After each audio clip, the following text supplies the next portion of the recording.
എല്ലാവർക്കും നമസ്കാരം.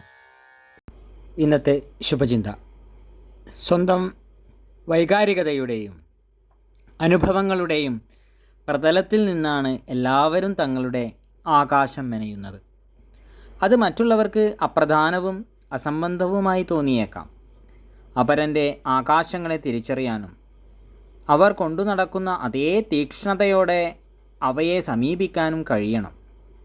താൻ സമ്മാനം വാങ്ങുന്നിടത്ത് അച്ഛനും അമ്മയും ഉണ്ടാകണമെന്ന് വാശി പിടിക്കുന്ന കുട്ടിയും മരണക്കിടക്കയിലെങ്കിലും മക്കളെ ഒരുമിച്ച് കാണണമെന്ന് ആഗ്രഹിക്കുന്ന മാതാപിതാക്കളും സ്വന്തം വൈകാരിക സ്വപ്നങ്ങൾക്ക് നിറം കൊടുക്കാൻ ശ്രമിക്കുകയാണ്.